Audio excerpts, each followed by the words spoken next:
Shalom, que Dieu vous bénisse. Ici donc le prophète Christ. Attache ta ceinture, bien-aimé, nous allons passer un très bon moment de fête autour, bien-aimé, de la parole de Dieu, avec pour thème le Dieu des esprits des prophètes.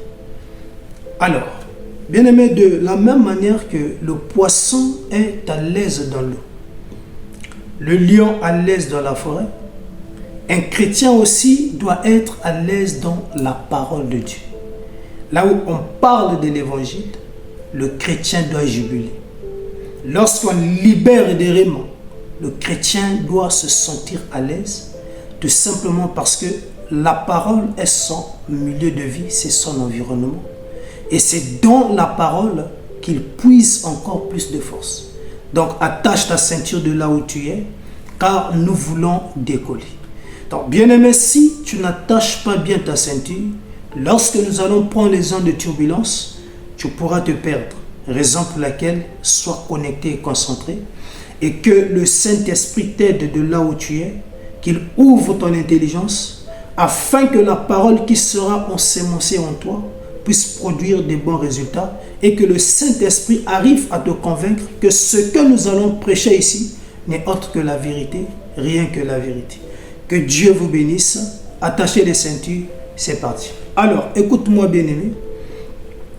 Le thème d'aujourd'hui est donc intitulé Dieu des esprits des prophètes. Toi, quand tu t'assois, tu dis, mais est-ce que cette expression a une base biblique? Depuis un bon moment, tu te dis, non, sûrement c'est une invention propre aux prophètes. C'est que les prophètes là se sont réunis pour inventer cette expression-là. Parce qu'ils veulent seulement impacter les gens, montrer que eux c'est eux. Non, bien-aimé. Cette expression existe dans la Bible et cette expression a des bases bibliques. Dieu m'a mandaté pour toi afin que tu puisses sortir de l'ignorance. Alors, Apocalypse 22, verset 6, nous allons poser des bases. D'accord? Attache la ceinture. Écoute. Il me dit, ces paroles sont certaines et véritables. Et le Seigneur, virgule, le Dieu des esprits des prophètes. Ah, je m'arrête seulement là. Ça veut dire que c'est juste, ça existe. Et nous venons de lire ensemble. Apocalypse 22, verset 6. Le Dieu des esprits des prophètes existe. Cette expression n'est pas fondée par les prophètes, mais ça existe. D'accord? Là, c'est bon déjà. En outre, depuis un bon moment, tu cherches à vouloir comprendre qui est le Dieu des esprits des prophètes. Quand tu écoutes un prophète exercer, oh, le Dieu des esprits des prophètes est là. Je sens sa présence. Il est là. Il est là. Il est en train de localiser. Deux fois, tu te dis, mais ce Dieu-là, c'est qui? Ah, attache la ceinture. Je suis là pour toi. On va comprendre ensemble qui est le Dieu des esprits des prophètes. Alors, pour ce faire, on va faire une étude comparative entre Apocalypse 22, verset 6 et Apocalypse chapitre 1, verset 1. Nous allons faire une étude comparative. Là, ensemble, nous allons dégager le nom du Dieu des esprits des prophètes. Alors, Apocalypse 22, 6, il me dit, ces paroles sont certaines et véritables. Et le Seigneur, on a dit le Seigneur, le Dieu des esprits des prophètes. Donc, le Seigneur n'est autre que le Dieu des esprits des prophètes. Et qu'est-ce qu'il fait? Il envoie son ange pour montrer à ses serviteurs les choses qui doivent arriver bientôt. Les choses futures. Les choses qui doivent arriver bientôt. Donc, au fait, le Dieu des esprits des prophètes, il a la connaissance des choses du passé, du présent et du futur. Et étant donné qu'il est Dieu, il connaît les choses qui doivent arriver demain ou après-demain. Alors il décide maintenant de faire connaître à ses serviteurs, les prophètes, les choses qui doivent arriver, afin que les prophètes puissent les annoncer au peuple ou encore dans les églises. Maintenant, ce Dieu des esprits des prophètes, qu'est-ce qu'il fait? Il mandate un ange messager pour aller auprès du prophète afin de lui apporter les informations. Est-ce qu'on est d'accord? Donc, on a là, d'accord, le Dieu des esprits des prophètes qui mandate un ange, et l'ange là maintenant vient transmettre le message au prophète Jean, lui par la suite qui va transmettre à l'église. Donc, on a là 4 niveaux, d'accord? Dieu des esprits des prophètes qui envoie l'ange, et l'ange qui passe le message au prophète, et le prophète qui passe le message à l'église. Donc Dieu, pour donner le message au prophète, il passe par le canal d'un ange qu'il a mandaté. Mais qui mandate l'ange? C'est le Dieu des esprits des prophètes. Ok. Maintenant, nous allons prendre Apocalypse chapitre 1, verset 1 pour une étude comparative. Maintenant, écoute ce que nous enseigne la parole. On dit révélation de Jésus-Christ. Ah, ça veut dire que c'est Jésus qui détient les messages. C'est lui qui détient la connaissance des choses à venir. Nous allons maintenant étudier. On dit que révélation de Jésus-Christ, que Dieu lui a donné pour montrer à ses serviteurs les choses qui doivent arriver bientôt et qu'il a fait connaître par l'envoi de son ange à son serviteur Jean. Je répète, révélation de Jésus-Christ que Dieu lui a donné pour montrer à ses serviteurs. Qui doit montrer à ses serviteurs? C'est Jésus qui doit montrer aux serviteurs les choses qui doivent arriver. C'est la même chose qui est écrite dans Apocalypse 22. Mais là-bas, on a dit que c'est le Dieu des esprits des prophètes, d'accord, qui doit faire connaître à ses serviteurs les choses qui doivent arriver. Maintenant, comment il fait parvenir ces choses-là à ses serviteurs? C'est par le canal d'un ange. Il mandate un ange. Et ici aussi, on dit que Jésus, il veut transmettre un message à Jean. Mais qu'est-ce qu'il fait? Il mandate un ange qui va à la rencontre de Jean le prophète, qui prend les informations, d'accord, reçues de l'ange, mais qui sont mandatées par Jésus. Et lui, en retour, il va les prendre pour les transmettre aux 7 églises. Et donc, si on remonte la chaîne, on comprend que ça soit dans Apocalypse 22, c'est le Seigneur, Dieu des esprits des prophètes, qui envoie l'ange pour donner le message à Jean le prophète. Et ici, on nous dit que dans la même scène, c'est Jésus qui mandate l'ange afin qu'il passe l'information donc à Jean. Maintenant, si on part dans Apocalypse 22, maintenant, le serviteur dont il est mentionné là, c'est qui? C'est Jean-Baptiste, c'est Jean, le prophète Jean.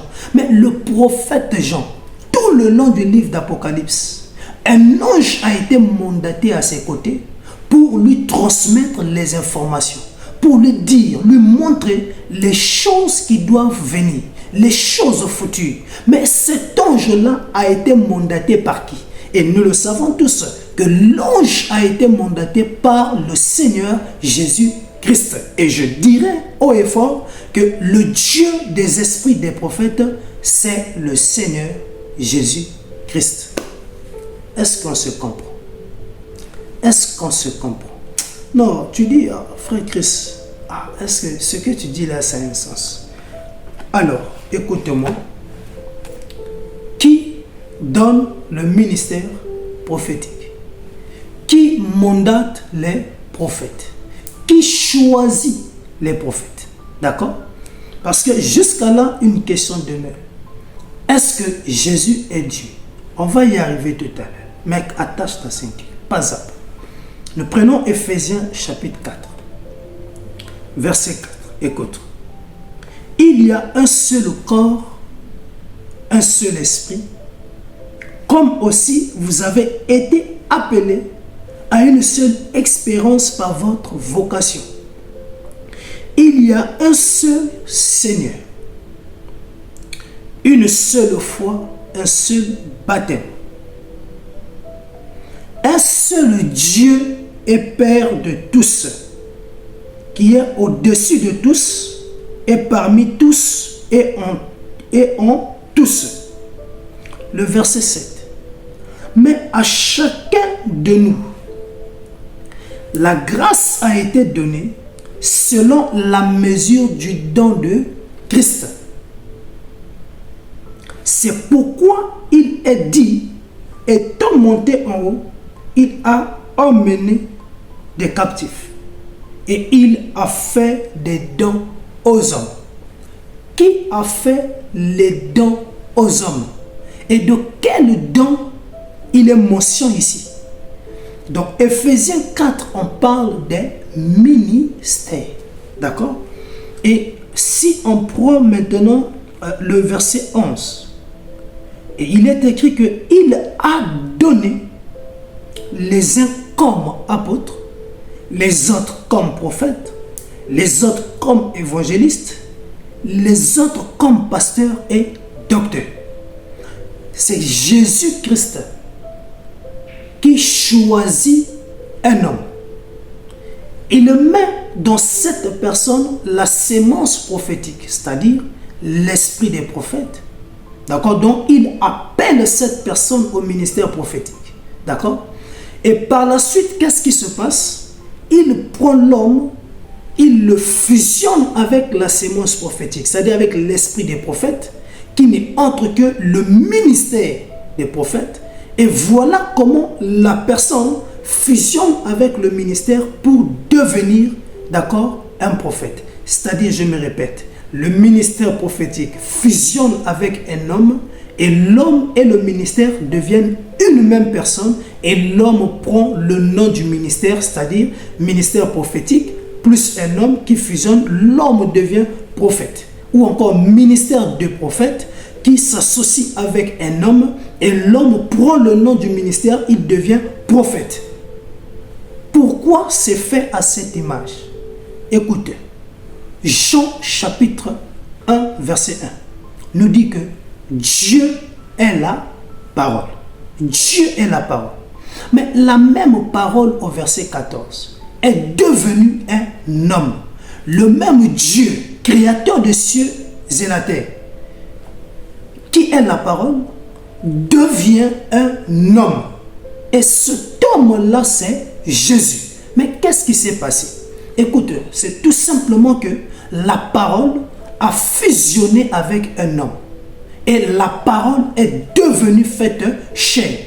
Et c'est comme ça aussi que le ministère se manifeste. Le ministère va s'associer à un individu et l'individu prend le nom du ministère. Donc si tu es appelé au ministère doctoral et toi étant une personne, tu fusionnes avec le ministère doctoral et tu deviens docteur.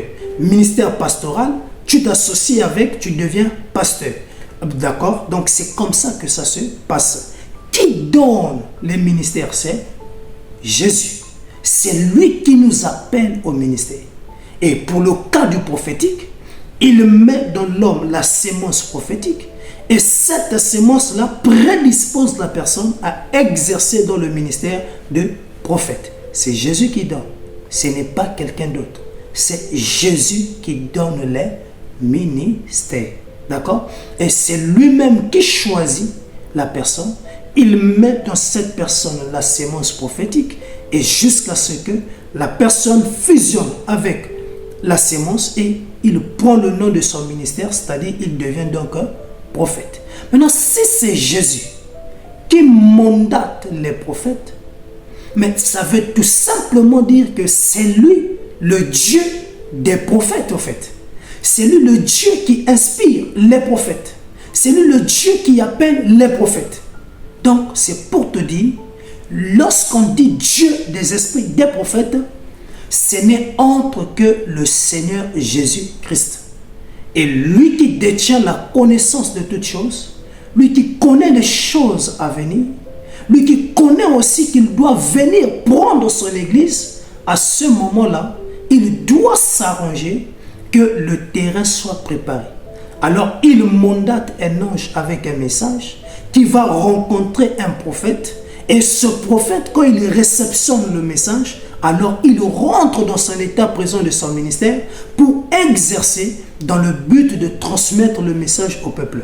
Et raison pour laquelle, si tu prends la version Sainte Bible, quand tu tombes dans Apocalypse 22, à partir du verset 6 jusqu'au dernier verset, je dirais 16-17, tu verras que sous le grand titre, là-bas est écrit « La venue de Jésus ».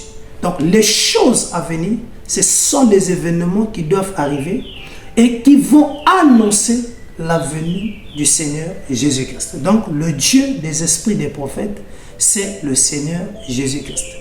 Maintenant, quand tu pars dans Apocalypse chapitre 1, verset 1, tu liras là qu'il est écrit « Révélation de Jésus que Dieu lui a donné ». À un moment donné, tu as l'impression au fait qu'il y a deux personnes. Il y a Jésus et il y a Dieu. Et toi, tu sais que Jésus, c'est le Fils. Et tu sais aussi que Dieu, c'est le Père. Maintenant, quand je dis Jésus, Dieu des esprits des prophètes, toi, tu n'es pas d'accord. Pourquoi? Parce que tu es en train de me poser la question en disant, est-ce que Jésus est Dieu? Donc, toi-même, quand tu lis là, tu ne te rends pas compte qu'il y a deux personnes. Il y a le Père et il y a aussi le Fils. Attache ta ceinture. Nous allons comprendre. Est-ce que Jésus est Dieu ou pas? Est-ce qu'il y a Dieu le Père et Jésus le Fils? Ensemble, on va découvrir. D'accord? Attache un peu ta ceinture. Je suis là pour toi. Je suis là pour toi. Dieu m'a mandaté pour toi. D'accord? Alors, nous allons prendre nos Bibles dans le livre de Jean au chapitre 14 et nous allons lire le verset 1. Jésus savait, Jean 14, 1, que votre cœur ne se trouble point. Croyez en Dieu, croyez en moi. Ici aussi, il démontre qu'il y a deux personnes. Parce que Jésus savait que la notion de sa divinité causera problème. Beaucoup seront troublés. Raison pour laquelle lui-même, il pouvait dire ici, croyez au Père, c'est-à-dire à Dieu le Père, et croyez également à moi le Fils. Bien-aimé, ça c'est la lettre, mais ce n'est pas la révélation. Si tu lis ça comme un livre d'histoire, tu as exactement l'impression qu'il y a deux personnes. C'est-à-dire il y a Dieu et il y a Jésus. Mais attache ta ceinture maintenant. On va au verset 8. Toujours de Jean 14. Écoute.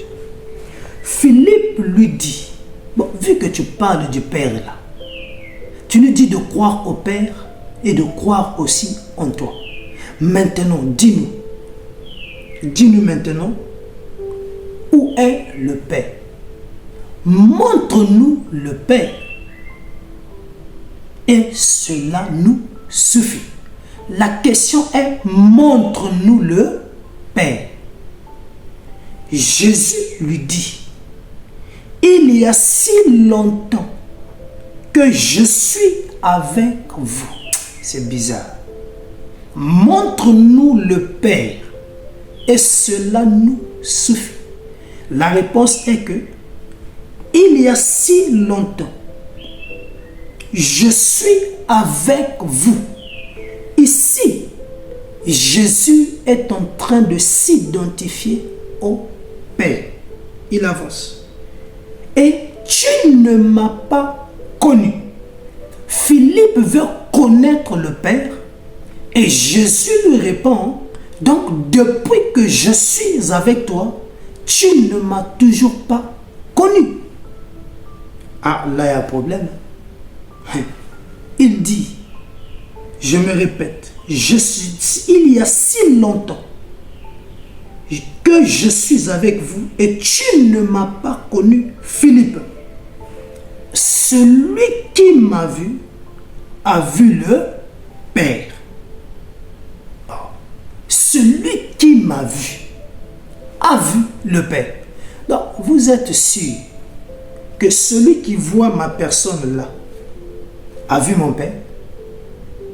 Est-ce que quand tu me vois là, est-ce que c'est mon Père que tu vois? Non, frère, tu ne vois pas mon Père. C'est moi que tu es en train de voir. Mais Jésus dit, si tu le vois, là tu vois le Père. Et comment dis-tu, montre-nous le Père? Ne crois-tu pas que je suis dans le Père et que le Père est en moi? Les paroles que je vous dis, je ne les dis pas de moi-même. Et le Père qui demeure en moi, c'est lui qui fait les œuvres. Jésus nous montre ici. Lorsqu'on parle du Père, c'est lui. Ah, il y a quelqu'un qui dit, mais frère Christ, tu racontes quoi? Attache ta ceinture, attache la ceinture. Jean 10, 31. Il est écrit, moi et le Père, nous sommes un. Ça veut dire, Jésus n'est autre que le Père, donc il est Dieu. Ah, fallait pas que je puisse mentionner cela. Ah, je n'ai pas fait une erreur. Je suis conscient de ce que je viens de dire. Le Dieu créateur de toutes choses, c'est Jésus. Attache ta ceinture. Tu dis que le gars là, il a des problèmes. Oui, je suis fou de Jésus. D'accord? Mais attache ta ceinture parce que il m'a mandaté pour toi. Et j'aime mon mari. Parce que Marie pouvait régler cette affaire facilement. D'accord? Nous partons dans le livre de Matthieu au chapitre 1, verset 23. Attache ta ceinture et ensemble nous allons comprendre. Voilà ce qui est écrit. Il est écrit dans Matthieu 1, 23. Voici, la Vierge sera enceinte. Ici, on parle de Marie. Elle enfantera un fils. Elle lui donnera le nom d'Emmanuel. Ah, je dis, on a dit, la Vierge là doit devenir enceinte. Mais l'enfant qu'elle va enfanter, cet enfant-là s'appellera Emmanuel. Et la Bible ne nous laisse pas comme ça. La Bible nous montre, nous donne la définition d'Emmanuel. La Bible dit que ce qui signifie Dieu avec nous. Ah, Dieu avec nous. Donc l'enfant qui doit naître de Marie, c'est Dieu. Mais vu que Dieu n'est pas un nom propre, écoute-moi. Dieu veut dire sujet d'adoration ou soit objet d'adoration. Toute chose qui est adorée est Dieu. Moi aujourd'hui, si j'amène les gens à m'adorer, je deviens Dieu. D'accord? Donc Dieu n'est pas un nom propre. Dieu n'est pas un nom propre à une divinité qu'on peut adorer. Non, Dieu c'est comme un nom commun. Toute personne qui est adorée est élevée au nom de Dieu. Donc, on ne peut pas adorer un Dieu qui n'a pas de nom. On ne peut pas adorer un Dieu qu'on ne connaît pas. Raison pour laquelle lorsqu'on dit à Marie, tu mettras au monde un enfant et tu l'appelleras Emmanuel, c'est-à-dire Dieu parmi nous.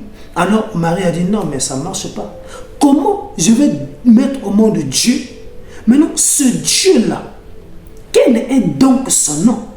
C'est là où Marie, sous révélation divine, va appeler cet enfant du nom de Jésus. Pourquoi? C'est une manière pour Marie de dire, le Dieu parmi nous, son nom c'est Jésus. Ah, même quand je dis ça, tu ne crois pas. Ah, le frère Christ, lui là, il est en train d'inventer les choses, tu et tout. Attache ta ceinture, attache ta ceinture. Je suis là pour toi, je suis là. 1 Jean 5, 20, d'accord? On va essayer un peu de faire un peu ces études de cas pratiques Pour que, bien-aimé, tu aies vraiment une bonne connaissance de la personne du Seigneur Jésus-Christ. Nous sommes dans le livre de 1 Jean, au chapitre 5, verset 20. Que nous enseigne la parole. Écoute bien. La Bible dit, nous savons aussi que le Fils de Dieu est venu. Même toi, quand tu lis Fils de Dieu, tu dis Jésus. Parce qu'on revient sur l'affaire des fils. Donc, s'il y a un fils de Dieu, ça dit Jésus. Donc, il y a Dieu le Père. Maintenant, Dieu le Père, là, son nom, c'est qui? D'accord? Parce que Dieu n'est pas un nom propre. Dieu n'est pas le nom de quelqu'un qu'on peut adorer. Donc, ça veut dire que ce Dieu-là doit avoir un nom. Ok, on avance. On dit que nous savons que le Fils de Dieu est venu. Et qu'il nous a donné quoi? L'intelligence pour connaître le véritable. Jésus est venu dans le but de nous donner l'intelligence afin que nous puissions connaître le véritable. Point virgule. Et nous sommes dans le véritable en son Fils Jésus-Christ. C'est lui qui est le Dieu véritable et la vie éternelle. On dit, Jésus est venu dans la dispensation du Fils pour nous apporter l'intelligence afin que nous puissions connaître le véritable Dieu. Et par la suite, la Bible mentionne, lorsque nous sommes en Christ, nous sommes dans le véritable, car Jésus, c'est le véritable Dieu qui donne la vie éternelle.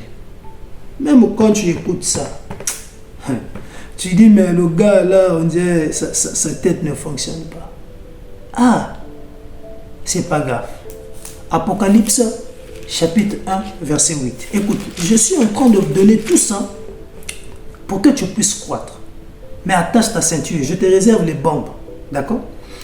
Apocalypse, chapitre 1, verset 8. Je suis l'alpha et l'oméga. Dit le Seigneur Dieu, celui qui est, qui était, qui vient, le Tout-Puissant. Celui qui est, qui était, qui vient, c'est qui? C'est Jésus. Et le Dieu qui parle ici, c'est qui? C'est Jésus. On dit, je suis l'alpha et l'oméga, c'est Jésus. Dit le Seigneur Dieu, c'est lui qui parle. Je suis l'alpha. C'est lui qui parle. C'est Jésus. Il s'identifie ici en disant que je suis Dieu. Frère Christ, on dirait ça ne va pas. Bon, attache ta ceinture. Nous allons passer aux choses sérieuses. D'accord? Alors, ce qu'on va faire, on va prendre des cas pratiques terre à terre. Premier cas pratique. Nous allons partir dans le livre d'Exode, au chapitre 13, verset 21. Parce que jusqu'à là, on dirait, on ne se comprend pas. Donc, Exode chapitre 13, le verset 21. Que nous enseigne la parole de Dieu. La Bible dit, l'Éternel.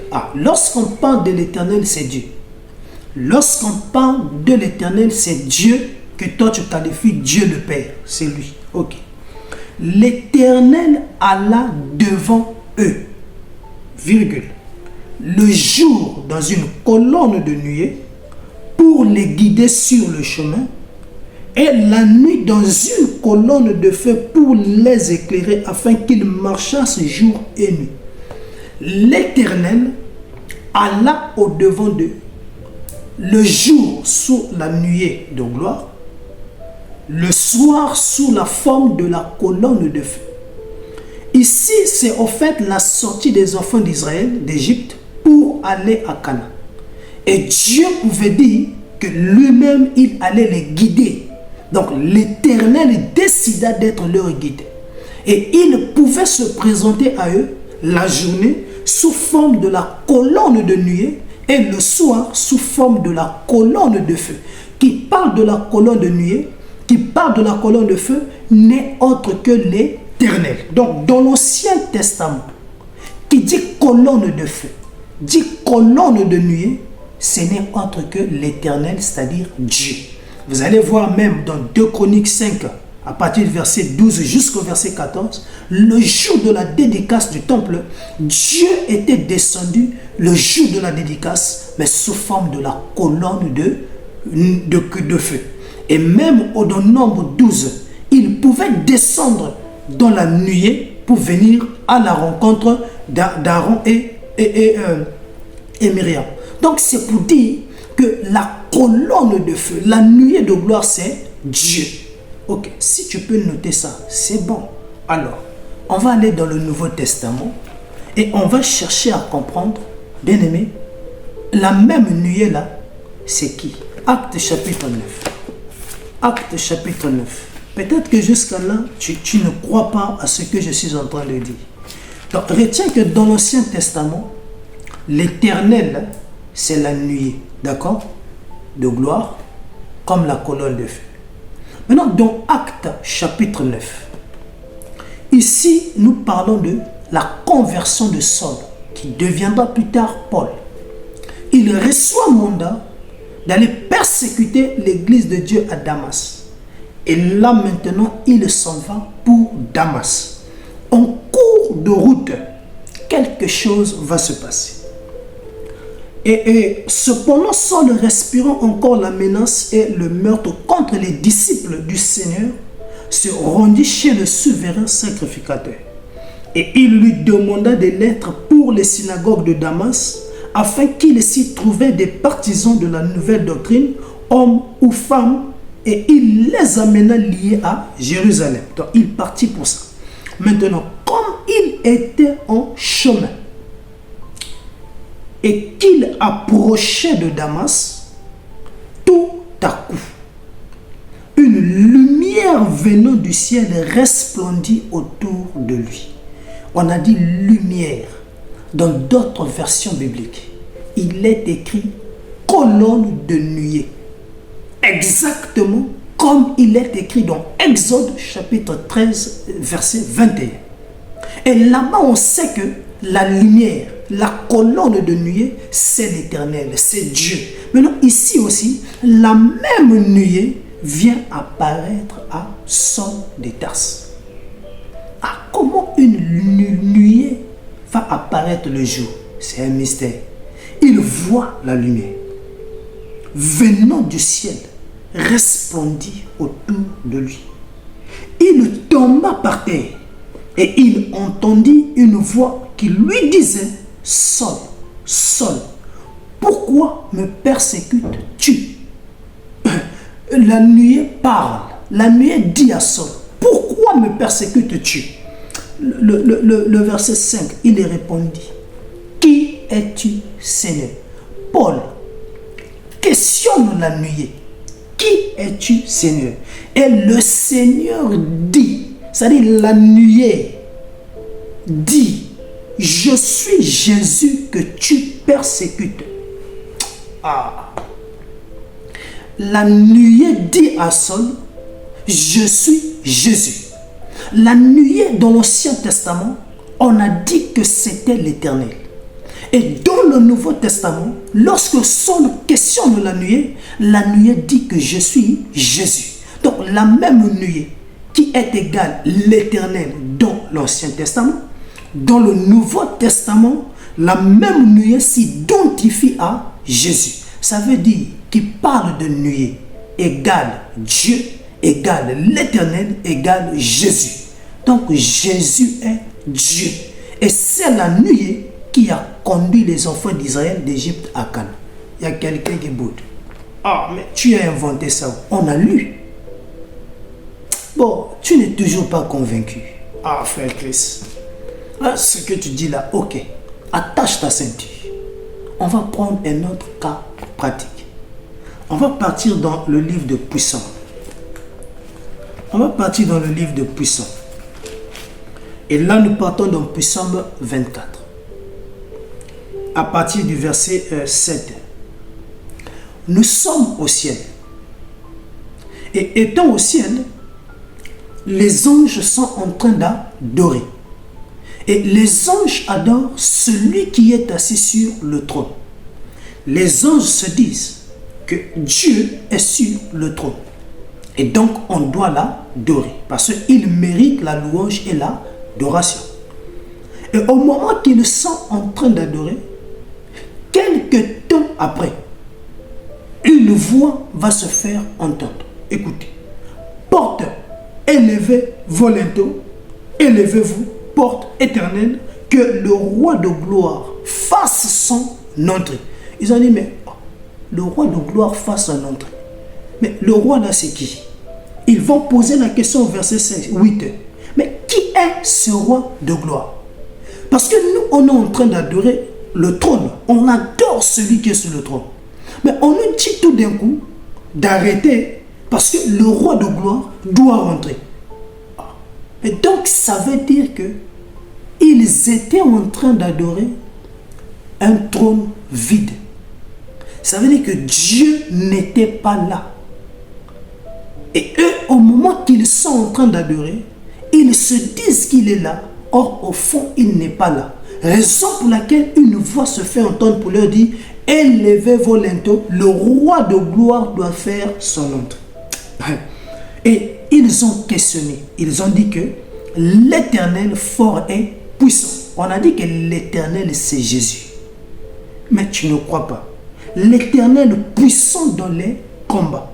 Porte, élevez vos linteaux, élevez-les, porte éternelle, que le roi de gloire fasse son entrée. Qui est donc ce roi de gloire? L'Éternel des armées, voilà le roi de gloire. Mais si on leur dit que le roi de gloire doit faire son entrée, mais ça veut dire qu'il était quelque part, vu que le trône était vide. Mais il était où? Genèse chapitre 3, le verset 8. Alors, je prends même le verset 7. Les yeux de l'un et de l'autre s'ouvrirent. Ils connurent qu'ils étaient nus et ayant cousu des feuilles de figuier, ils s'enfirent des ceintures. Alors, ils entendirent la voix de l'Éternel Dieu qui parcourait le jardin vers le soir. Et l'homme et sa femme se cachèrent loin de la face de l'Éternel. De la face de l'Éternel Dieu au milieu des arbres du jardin. Mais l'Éternel Dieu appela l'homme et lui dit: où es-tu? Dieu a mis Adam et Ève dans le jardin. Alors il leur a dit de ne pas toucher à l'arbre de la connaissance du bien et du mal. Eux, ils ont pris les fruits, ils ont mangé. Donc là, ils ont désobéi à Dieu. En d'autres termes, ils ont péché. Après avoir péché, Dieu par la suite est descendu dans le jardin. Et quand Dieu descend dans le jardin, la Bible dit qu'il était en train de se promener pour chercher Adam et Ève. Et là, Dieu pose la question: où es-tu, Adam? Ah, frère, Dieu est omnipotent, omniprésent, omniscient. Il sait tout. Il connaît les choses du passé, du présent et même les choses à venir. Il connaît tout. Bien-aimé, rien n'échappe à Dieu. Mais comment ce Dieu, créateur des cieux et de toutes choses, créateur de la terre, est en train de chercher Adam? Il cherche Adam. Il est en train de se promener pour chercher Adam dans le jardin. Frère, est-ce que Dieu avait un problème des yeux? Est-ce que Dieu porte les lunettes? Et on suppose peut-être que ce jour-là, Dieu n'avait pas ses lunettes sur lui. Non, frère. Dieu était en train de nous transmettre un message. On voit l'image de Dieu qui est en train de chercher Adam et Ève. Précisément un Dieu à la recherche des pécheurs. Un Dieu qui est en train de chercher deux personnes qui ont désobéi, deux personnes qui ont péché. Donc Dieu est en train de chercher deux pécheurs, deux brebis égarées. Ça veut dire que Dieu, à ce net moment, devient un homme pour évangéliser, pour chercher les brebis qui se sont égarées, pour chercher Adam et Ève qui ont péché. Dieu est devenu un homme. Pourquoi je dis qu'il est devenu un homme? Parce qu'il est en train de leur chercher. Où êtes-vous?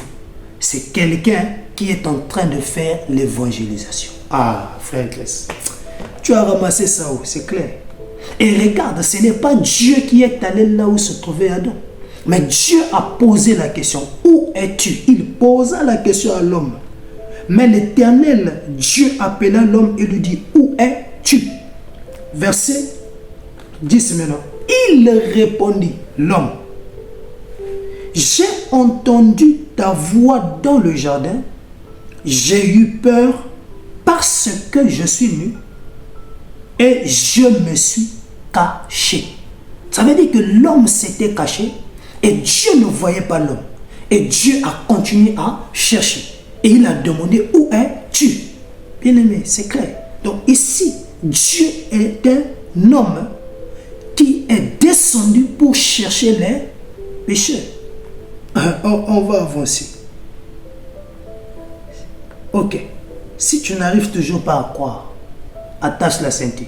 Maintenant, lorsque Dieu voit le péché ou les péchés, qu'est-ce qu'il va faire? Le verset 21 de Genèse 3 va nous dire que l'Éternel Dieu fit à Adam et à sa femme des habits de peau et ils les ont revêtis. Les habits de peau. Mais la peau là provenait d'où? Par révélation, on a compris qu'un agneau a été tué pour l'expiation des péchés d'Adam et Ève, à l'image du ministère de Jésus à venir. Dieu cherche les pécheurs. Après avoir trouvé les pécheurs, il va tuer l'agneau pour eux, d'accord, pour l'expiation, une image du ministère de Jésus. Et par la suite, il leur fait des vêtements de peau. C'est ça qu'on appelle le revêtement spirituel. Et nous avons le revêtement par le Saint-Esprit. Si Dieu a quitté le ciel, il est descendu sur la terre, en train de chercher les brebis égarées. Après avoir trouvé les brebis égarées, il a fait quoi? Un sacrifice. Il a tué l'agneau.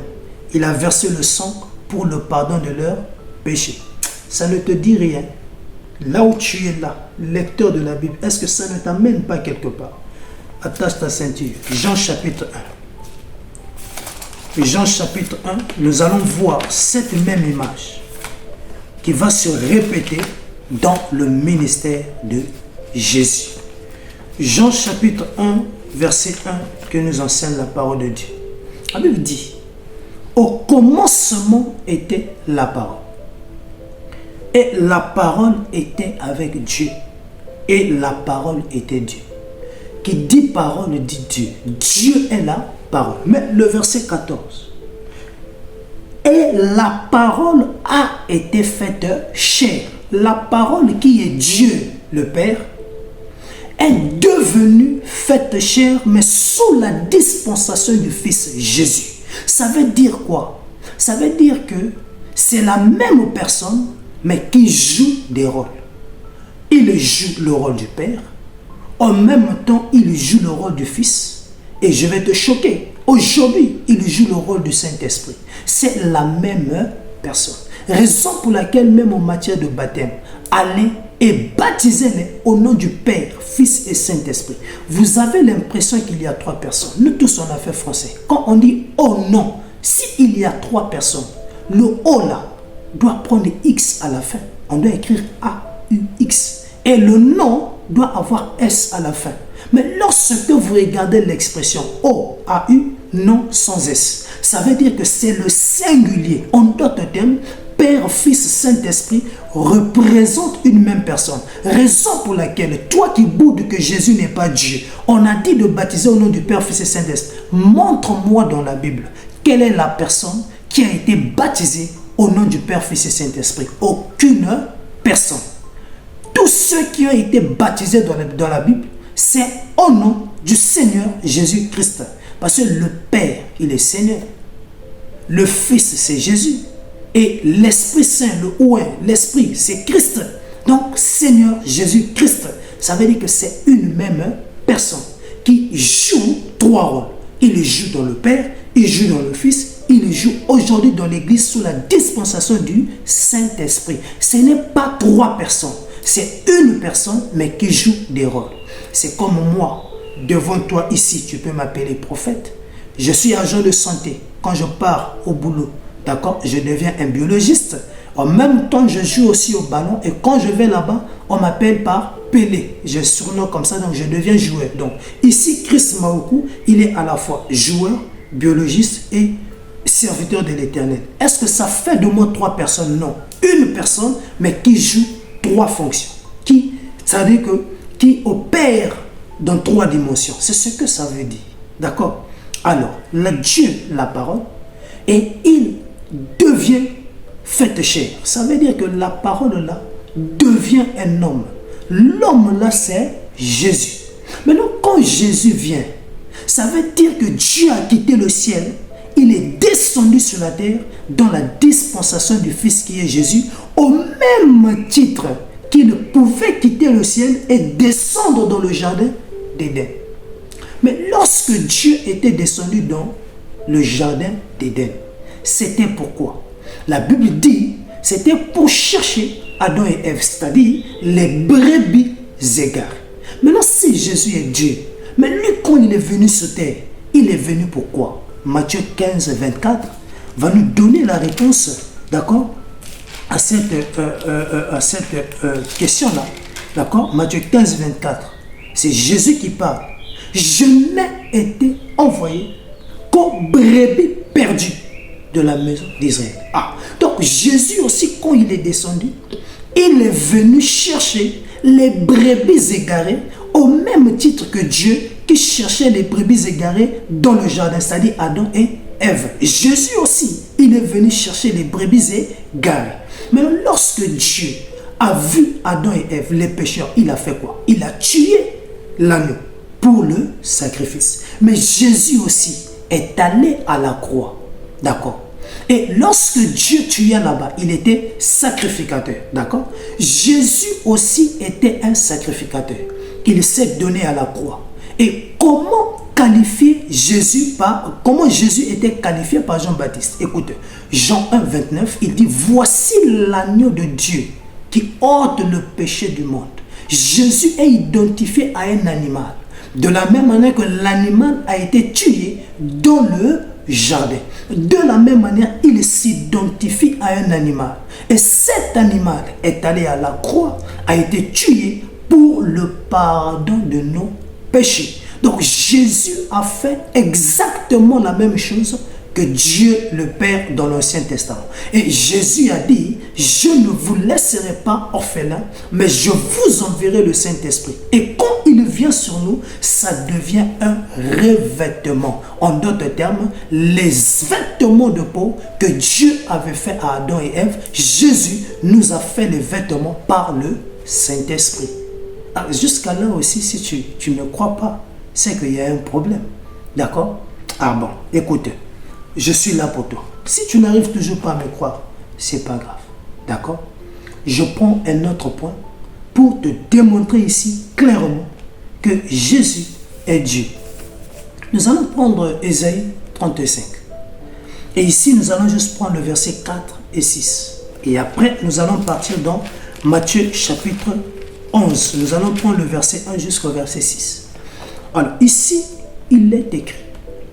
Ésaïe 35, verset 4. Dites à ceux qui ont le cœur troublé, prenez courage, ne craignez point.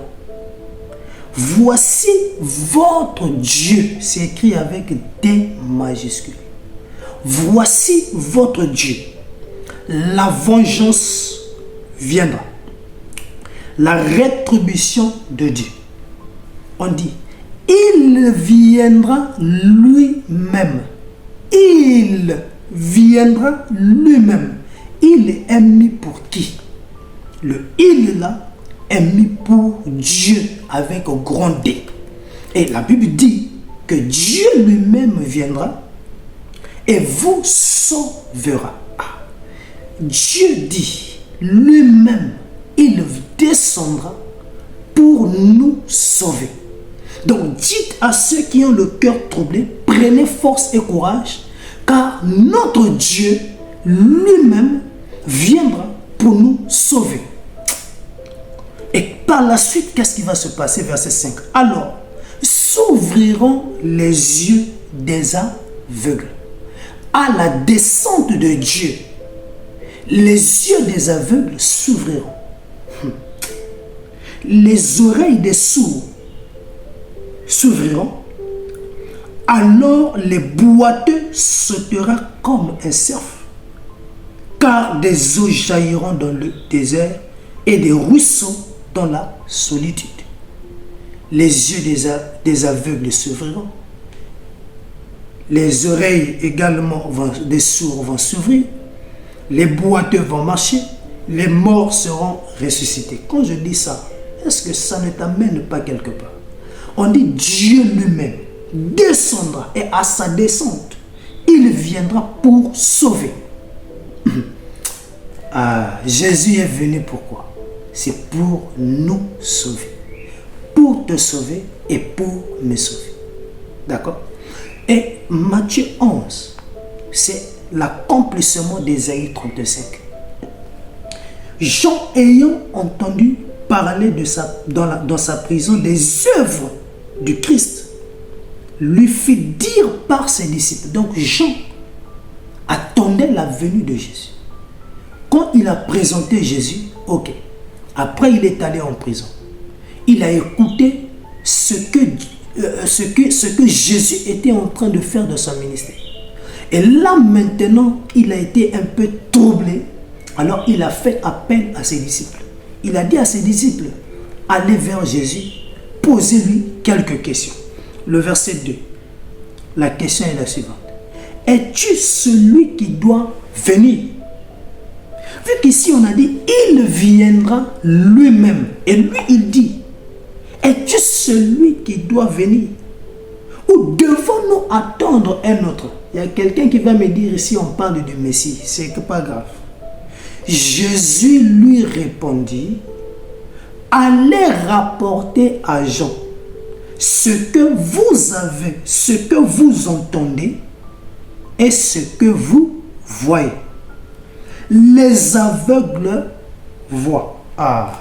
On a dit, quand il viendra, les aveugles vont voir. Ici on dit, allez seulement dire à Jean, les aveugles sont en train de voir. Les boiteux marchent. Ici aussi on a dit que les boiteux sautera. Ça veut dire que le boiteux sautera. Donc il va marcher. Il s'identifie à Ésaïe 35. Les lépreux sont purifiés. Les sourds entendent. C'était écrit là-bas.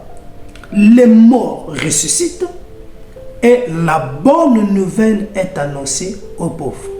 Heureux celui pour qui je ne serai pas une occasion de chute. L'écriture d'Ésaïe 35 annonçait la venue de Dieu. Et les signes ont été donnés. Lorsque Dieu viendra sur la terre, voilà les choses qu'il fera. Et lorsqu'on a vu Jésus venir, les mêmes choses citées dans la prophétie d'Ésaïe 35, c'est l'accomplissement dans le ministère de Jésus. Jésus est Dieu. Et c'est lui le Dieu des esprits des prophètes. Il y a quelqu'un qui dit, mais le frère Christ, ce que tu dis là, vraiment, on a du mal à accepter, on a du mal à prendre ça, ce n'est pas grave. Je vais te donner un dernier cas pratique. Et là aussi, si tu ne crois pas, tant pis. Mais moi, je fais mon rôle. Le Saint-Esprit, c'est à lui de te convaincre. D'accord? Dernier cas pratique, Exode chapitre 3. Partons dans le livre d'Exode au chapitre 3. Et nous allons prendre le verset 11 et le verset 12. Exode chapitre 3, verset 11 à 12. Que nous enseigne la parole de Dieu. Alors, Moïse dit à Dieu, qui suis-je pour aller vers Pharaon et pour faire sortir d'Égypte les enfants d'Israël? Dieu dit, je serai avec toi. Et ensuite, on prend le verset 13. Moïse dit à Dieu, ah, tu m'as choisi pour aller prendre ton peuple en Égypte afin de l'amener à Canaan. C'est toi qui m'as appelé. Tu m'as mandaté vers ce peuple. Mais quand j'irai vers ce peuple, qu'est-ce que je dirai à ce peuple? Moïse dit à Dieu, mais j'irai donc vers les enfants d'Israël et je leur dirai, le Dieu de vos pères m'envoie vers vous. Mais s'ils me demandent quel est son nom, que leur répondrai-je? Il dit, tu m'envoies, c'est bien. J'irai leur dire que votre Dieu m'a envoyé vers vous, ce qui est bien. Mais cependant, quand ces fils d'Israël vont me poser la question, quel est le nom de Dieu qui t'a envoyé? Ah, ça veut dire que dire Dieu simple ne suffit pas. Il faut donner l'identité de ce Dieu. Dieu a dit, tu as posé une question, hein? Ok, je vais te répondre.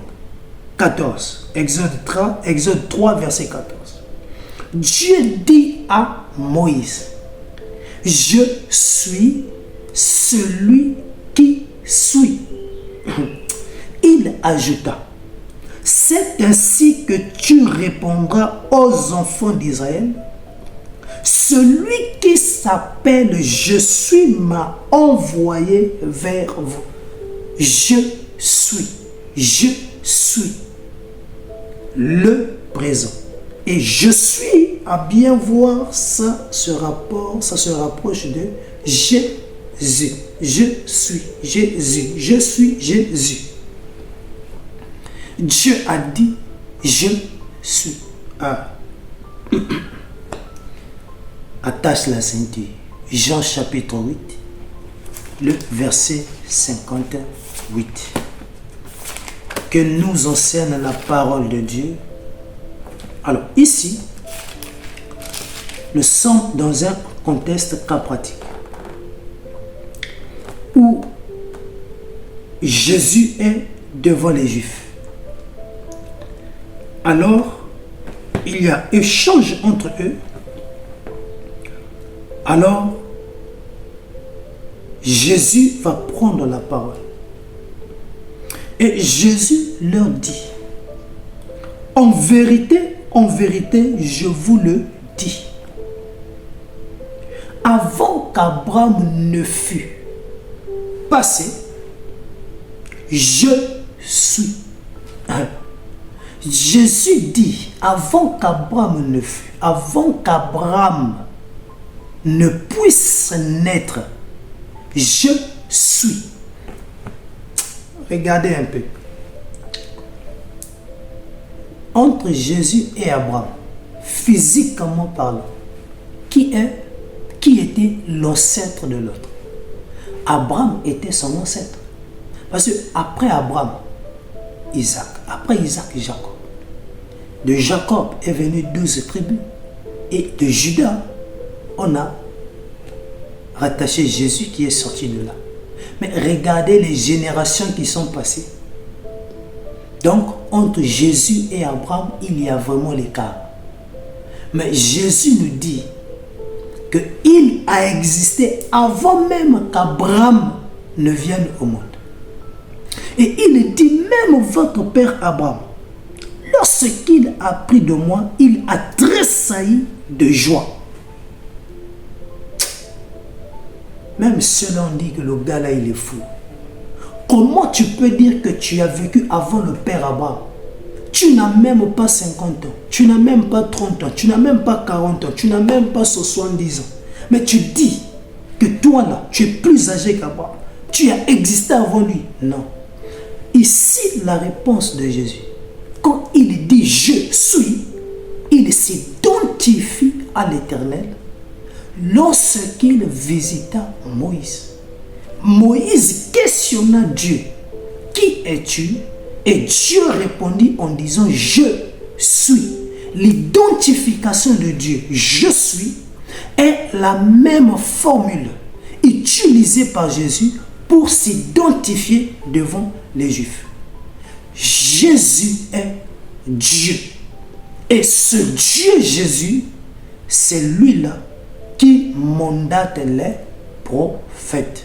C'est lui qui donne le ministère aux prophètes.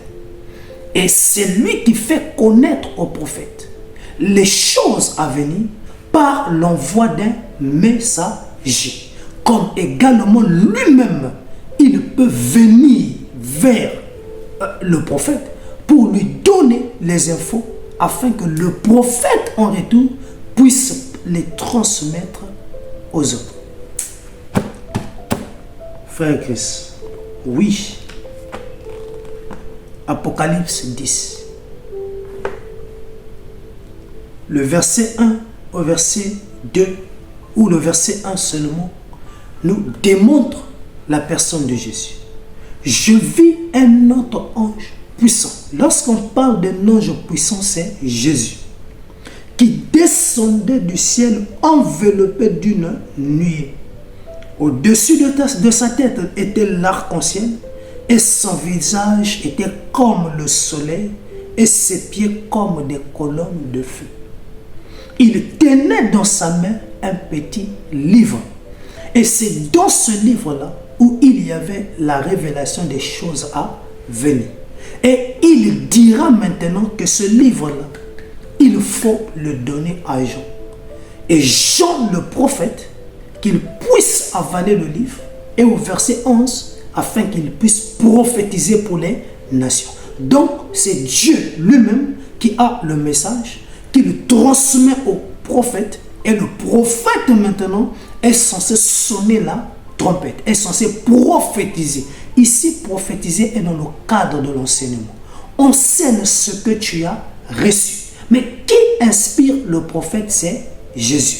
Raison pour laquelle dans d'autres versions bibliques, lorsque vous lisez Apocalypse 22, 6, il est écrit « le Dieu qui inspire les prophètes ». D'accord? Ça veut dire que c'est Jésus qui inspire les prophètes. C'est Jésus qui est le Dieu des esprits des prophètes. Donc désormais, lorsque un prophète dit « le Dieu des esprits des prophètes est là », l'idée c'est Jésus. D'accord? Je parle d'un prophète authentique. D'accord? Pourquoi? Parce qu'il y a d'autres prophètes qui ont aussi d'autres maîtres. Donc lorsqu'il dit Dieu des esprits des prophètes, en fait, il parle de son Dieu. Raison pour laquelle nous, à École prophétique, on met l'accent sur le Dieu que nous prions, le Dieu que nous prêchons, le Dieu que nous servons. Et ce Dieu-là que nous prions, que nous servons, c'est le Seigneur Jésus-Christ. Voilà, bien-aimés, que Dieu vous bénisse. Je crois que le Dieu des esprits des prophètes n'est plus un secret pour vous. Aujourd'hui, vous avez la connaissance parfaite sur cette personne de Jésus. Que Dieu vous bénisse. On est ensemble.